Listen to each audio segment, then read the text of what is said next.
few months ago, I managed to accidentally enrage one of Hollywood's biggest editors by making a video about Avid Media Composer. Of course, I didn't mean to. I just thought it was a fun look at the editing software used on some of the world's biggest blockbusters. But after posting the video on YouTube, I had a few angry comments criticizing me for apparently not using Avid correctly or not understanding the software. And among those comments, there was one that really stood out, by someone claiming to be Anthony Catalin, the Emmy award-winning editor of the TV show Ted Lasso. Well? You know, I always figured that tea was just gonna taste like hot brown water. And you know what? I was right. Yeah, it's horrible. Here's what he said. It's comical to see this Gen Z dude come along with this hot take. There is a reason that Avid continues to be the tool of choice for the vast majority of the pro editing community of film and TV. It's superior in editing logic, media management, and sharing. Green screening and masking are not editorial roles, dude. You think one person does everything? That's not how we work in the pro space. We specialize in each craft, editing for picture, VFX, music, and sound. We also don't cut on a laptop. Please redo this video once you talk to some pro editors. All best, an Emmy-winning editor. So first thing is, why the hell do I look so good? Well, the reason is I got this suit for a wedding and I'm gonna make the most out of it when I'm talking to a Hollywood editor. And the second thing is this really Anthony Catalin? And after some detective work, I certainly believe it is. The main evidence is that if you go onto his YouTube channel, his profile picture is of him wearing a Richmond FC shirt, which is the fake football club in Ted Lasso, and in front of the Warner Bros. Tower, which is the studio that produces Ted Lasso. Now, if we use Google Images reverse search feature, there's no other trace of this image online, meaning that it was either uploaded by Anthony or someone with a unique picture of him. If we look at the channel, it was created literally on the day of making that comment, meaning that if that's Anthony, professionally known as AJ Catalin, then he made this channel just to comment on my video. Which, if that's the case, then I'm flattered by it, honestly. To have an Emmy winner create a profile just to respond to me is great, and I appreciate the engagement. And of course, it's worth saying that this could be a fake account, but that would have to require making that image of a very specific editor, creating a channel with a name that's not his professional name but his real name, or to leave a single comment, which then got little engagement outside the comment that I replied with, which we will be going into later on. And then he never went on to comment on anything ever again. In other words, I think we can confidently say that it's probably him. It's him. We annoyed him. He made an account just to comment on it. And I have to say, I think this comment slightly misses the point of my video. I say early on in the intro that I'm looking for a treasure for us YouTube editors to use. Surely there is a treasure to uncover here, something that us YouTubers are missing. And that the whole video is about finding an alternative to Premiere Pro for people like me who make YouTube videos. Trying to find alternatives to Premiere Pro that will take my videos to the next level. And being a YouTube editor is a completely different beast from being a movie editor. We have to do everything ourselves. The green screening and the masking is a part of everyday editing duties, and YouTube editing goes far beyond cutting up footage on a timeline. We're expected to add motion graphics and 3D text and so much more. We're usually just one-person armies, and we don't have huge teams behind us handling individual elements. But to really understand the difference between YouTube and Hollywood editing, we need to have a look at Avid and give it its time in the sunshine. Now, I've studied large-scale movie making, and I've even worked on a few independent movies before myself. And the needs of these sorts of movies are completely different to someone producing YouTube videos, not only with editing, but with production in general. A Hollywood editor has hundreds of hours of footage to arrange, and all of that footage is stored on multiple hard drives. If you've used Premiere Pro or most other editing software, then you'll know that these softwares, they use the files from wherever they're saved. And if you move the files to a different save location, you'll need to relocate them in your software. But as I discovered in my video, Avid is different. It copies all of the files into your project, which can make a project file absolutely insanely big, as it contains all the footage that you're using. This isn't that practical for a YouTuber, but it is extremely handy for a Hollywood editor who is gonna send that project file onto someone else. It keeps all of your footage in one place and means that nothing gets lost, which makes sense, right? And is why Anthony says in his comment, Avid's superior in editing logic, media management, and sharing. For someone like Anthony, his job is to cut up all of the footage that's been filmed and find the best version of a TV show or movie, the one with the most emotional highs and the best paced action. He has to cut up the footage in a way that creates feelings in the viewer, and this can change from scene to scene. Like with a comedy scene, an editor's job is to find the best takes from the filmed footage and then stitch them together to get that laugh from the audience. See you later. Oh. Yes. Yes. That might mean cutting to an actor's reaction at the right time, or just cutting around different elements of the scene to make it work. By which I mean, you don't suddenly have one person jumping from one side of the room to the other mid-scene. It's a difficult balancing act that takes huge amounts of skill and training to get absolutely right. And that's why editing has its own category in Emmys and Oscars.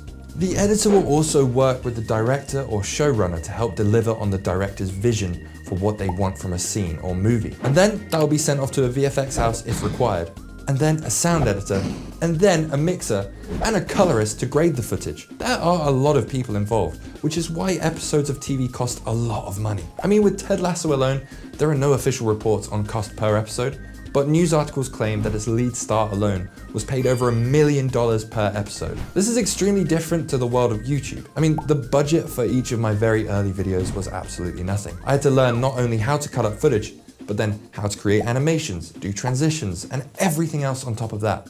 Which is why I ended up using Premiere Pro, because it has the ability to do all of those things, which Avid just doesn't. And why I concluded in my video that it does not work for YouTube editors. I really tried finding the secret treasure underneath, but it's not there. You're just gonna get a lot more out of something like Premiere Pro or DaVinci that are made with YouTubers in mind. So when Anthony says, you think one person does everything, that's not how we work in the pro space, he's right. That is the case in Hollywood. But not for us. You guys in Hollywood have huge teams of VFX artists who do amazing jobs, creating new worlds and universes for the big screen. But YouTube is completely different. And that's what my video was addressing. I don't necessarily think that I've misunderstood Hollywood editing, but I would say that there was a misunderstanding of what YouTube editing requires from you. And so this was my response. Hello, Mr. Cataline. Firstly, thank you for taking the time to comment. It's an honor to have you here, especially as an Emmy winner. Congrats. I do agree with you. I've worked on small-time movies before, and you're right. It is a completely different beast. But I'm not asking if Avid is good for a Hollywood movie or TV show. I'm asking whether it's good for a YouTuber who doesn't have a pipeline of artists who can do all of those individual elements. As a YouTuber, we have to do it all ourselves. Avid's not built for that, but it was fun trying it out to see what we YouTubers can learn from the experience. If you do want to chat about it and potentially share your insight, I'd love to hear it. Can share my email with you. Always up for a good learning experience. Take care. It's been a few months now, and I never heard anything back. But I think it's worth saying that times are changing in the editing space, and the way that Hollywood editors and YouTube editors do things are becoming much more entwined. I mean, just look at the guys who made Everything Everywhere All at Once, a sci-fi which won Best Picture Oscar. That movie was edited in Premiere Pro by a 5-person team, with the footage cut in Premiere Pro, and some of the visual effects done in the same software. Each person on the team would send each other notes in Premiere and then make adjustments in there. That's because the directors, a duo called the Daniels, came from making independent music videos and weird comedy videos on YouTube. When they went on to make Everything Everywhere All at Once, which was their second film after Swiss Army Man, aka the farting Daniel Radcliffe corpse movie,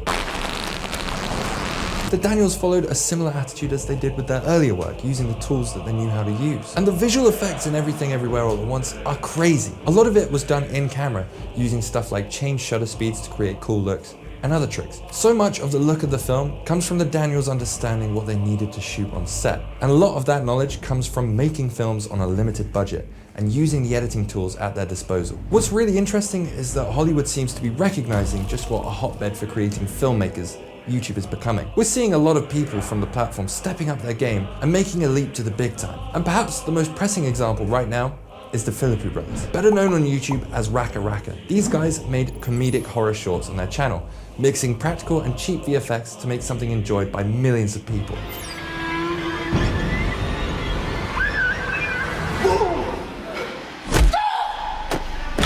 They then went on to make the horror movie called Talk to Me, which was bought by the studio A24. And then that went on to do extremely well at the box office, making $92 million off of a $4.5 million budget. Now they're making a sequel and recently released Bring Her Back, which was funded from the start by A24. We've seen this again with Curry Barker, who's made videos for the channel That's a Bad Idea. His big break would come from his found footage horror called Milk and Cereal, made for a budget of $800, and then uploaded to YouTube. That film got him attention from producers, who he then went on to make the film Obsession with. And after playing at a film festival, that film was bought for $15 million. In other words, Hollywood is finally taking YouTubers seriously, which is really exciting because so many of us love movies and hope that one day we're going to make big movies too. And also because YouTube's going through a few things right now. So one thing that Hollywood filmmakers can rely on is getting paid for their work. You can edit an episode of Ted Lasso. You then get paid the agreed upon rate for editing that episode. And if it does well, you might even get more work. Or even an Emmy. But you see, YouTube is very different. If you upload a video and it does really well, then you're gonna get the ad revenue from that. And that's great. You get more eyes on your channel, a few more subscribers, and maybe after a few more successes, YouTube can become a full-time job. However, if you work extremely hard on a video, spend days editing it, and then no one clicks on that video, well, there's a high chance that you're just gonna get nothing in return. No ad revenue, no new subscribers, and you've just spent weeks working on something that no one's watching, and you didn't get paid for it. And of course, we've known that for years, but the problem is YouTube keeps changing what it wants, therefore leading to everything on people's homepages just constantly changing. As Ted Lasso might say, the goalposts are always moving. I haven't watched Ted Lasso, I'm not gonna lie. Doesn't matter, I don't even know if Ted Lasso is that. It's just a football. Does he say it though? Is that actually, yeah, no, I know goalposts are a football thing, but is that something that It's a goalpost pun. Yeah, but is that something that football people say? Does someone in football say, you know what they say, goalposts are always moving? Did they say that? Let's look at a recent change to the algorithm, which is the thing that decides what goes on your YouTube homepage. In October 2025, YouTube started restricting view options. There have been loads of videos made on this by big channels, but essentially what has happened is that if you haven't verified your age and you're not logged in, then you're just gonna have loads of videos blocked from your homepage. And even then, when you're logged in, a lot of people have found that the restricted view was just automatically turned on.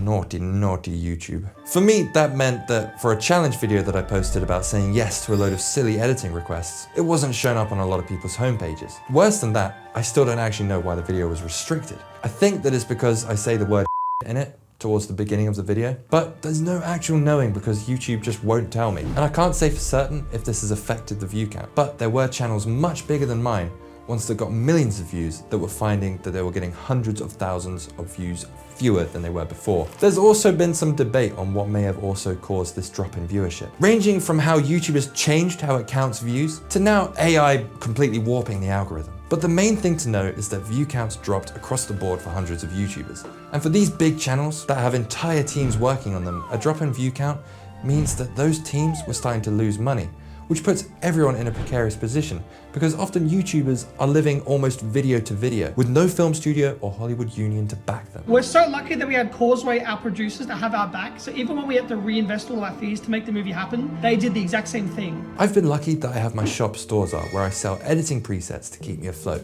which usually gives me a solid income. But the main way that I get people to my website is through my YouTube channel. So when my views go down, sales drop, and then that affects my income in a big way. So if you've ever bought anything from my shop at any time, I just want to say thank you. Because of you, we can keep making these videos and just stay afloat. We appreciate it. But other channels aren't so lucky.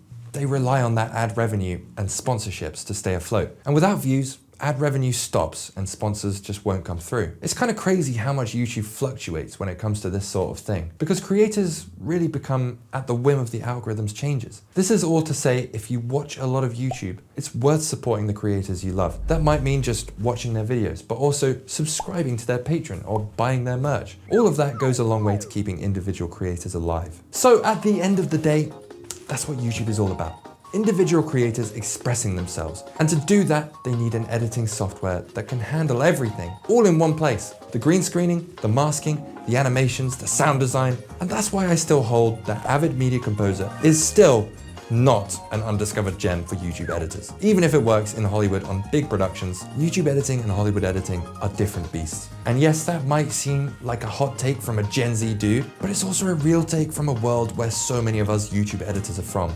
All right, so just to add, I mean absolutely no shade to Anthony Cataline, because his work speaks for itself. All I wanted from this video was just to look at the differences between YouTube and Hollywood editing. And his comment was a really good starting point and reason for this video to exist. And hopefully this has been insightful to you guys about what editing a movie is really like compared to us making YouTube videos. There is so much more to learn about both, but if you want to know specifically about editing for YouTube, then check out my other videos on my channel, or head to my website Storzar, where I have a Premiere Pro course specifically made for YouTube editors. And with that, I say adios, get out of here, and auf Wiedersehen, and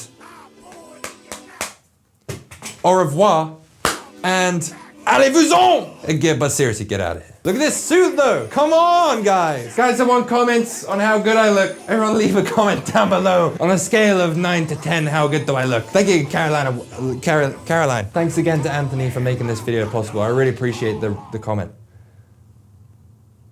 Because of you, I'm making millions.